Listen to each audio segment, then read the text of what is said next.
ఒక తల్లి కష్టపడి పని చేస్తూ ఆ పని ఈ పని కూలి పని చేసినా, వంట పని చేసినా, ఇంట్లో పని చేసినా పిల్లలు జాగ్రత్తగా ఉండాలి అనేసి తన కష్టాన్ని మర్చిపోయి బాగా ఎదగాలి అని చదివిస్తూ పిల్లల్ని పోషిస్తుందండి.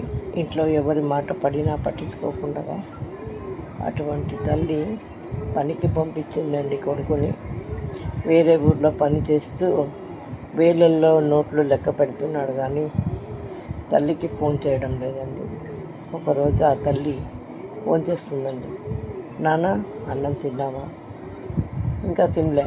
ఖర్చులకి ఏమైనా డబ్బులు కావాలా? అడుగు, కావాలంటే ఇస్తాను. అంటే ఇక్కడ ఎంత కష్టపడుతుందో తల్లి వాడికి తెలిసి కూడా అక్కడ వేలల్లో డబ్బు లెక్క పెడుతున్నాడు కానీ తల్లిని మర్చిపోతున్నాడండి.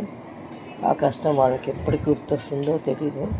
చాలామంది ఇలాంటి వాళ్ళు ఉన్నారండి. డబ్బు వెనకపడి కన్న వాళ్ళని కూడా చూడకుండా కష్టపడి పోషించి పెంచి పెద్ద చేసిన వాళ్ళని కొంచెం జ్ఞాపకం పెట్టుకోండి.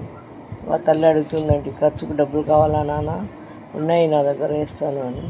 అది తల్లి ప్రేమ అంటే అండి. కొడుకులు అయినా కానీ కూతుర్లు అయినా కానీ ఆలోచించాలండి. కష్టపడి ఇంత దూరం వరకు మమ్మల్ని తెచ్చారు, కనీసం డబ్బులు ఇవ్వకపోయినా లేదండి, విలువ ఇవ్వండి. బాగున్నామా అని అడిగితే ₹1,00,00,000 ఇచ్చినంత ఆనందపడతారు కన్న తల్లిదండ్రులు. ఆలోచించండి.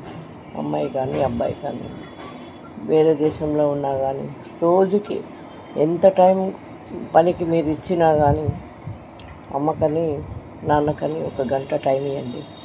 ఆ గంటలో ఒక 10 నిమిషాలు మాట్లాడినా సరే, బాగున్నాను అనే పదం వింటే తల్లికి దానికన్నా ఇంకేం కావాలండి చెప్పండి.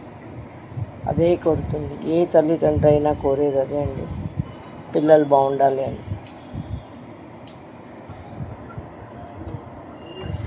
మీరు కూడా ఆలోచించండి.